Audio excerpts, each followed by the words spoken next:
कधीच नाही चुकणार तुमचे फेवरेट टीव्ही शोज झी5 सोबत, तेही एकदम फ्री। या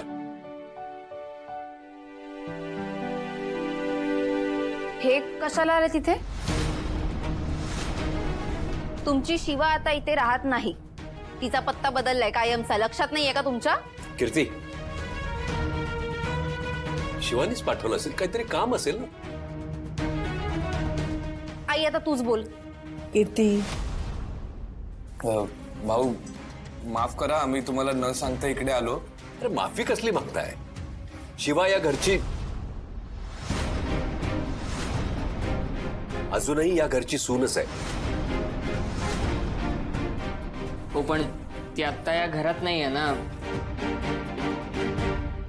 तीच विनंती करायची होती की शिवा आणि आशूला वेगळं नका ना करू। प्लीज। हो, आम्ही हवे ते प्रयत्न करू, त्यांना वेगळं नका ना करू। आम्ही आणतो ना त्यांना एकत्र। आणि ते एकत्रच शोभतात। आम्ही त्यांना वेगळं केलेलं नाहीये, ते त्यांच्या मर्जीने वेगळे होत आहेत। कीर्ती, आई अगं तू त्यांना सांग ना, ते कशाला आपल्याला त्यांच्या आयुष्यातलं विलन बनवतायत? हो, कारण तुम्ही डिवोर्स करताय ना त्यांचा। ए सॉरी। काय सॉरी? आधी आरोप करायचे आणि मग सॉरी म्हणायचं? ताई ताई सॉरी, खरंच सॉरी, रागाच्या भरात बोलून गेला तो।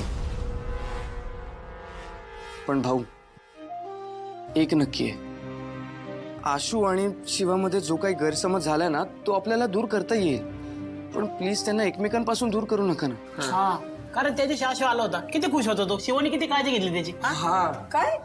हे कधी घडलं? परवा आम्ही त्यांना एकत्र आणायचा प्रयत्न करत होतो।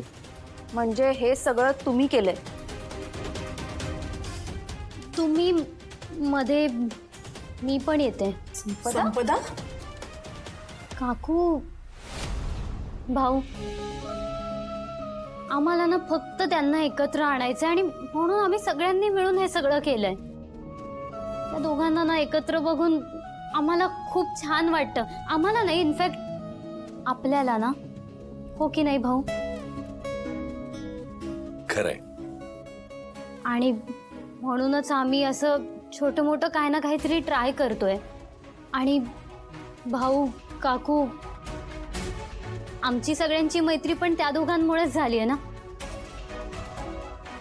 आणि ते दोघेच वेगळे होणार, नॉट डन, हे चुकीचं आहे। प्लीज प्लीज त्यांना एकमेकांपासून दूर करू नका, म्हणूनच आम्ही सगळे रिक्वेस्ट करतो, प्लीज। झी5 ॲप डाउनलोड करा आणि पहा सर्व एपिसोड्स एकदम फ्री।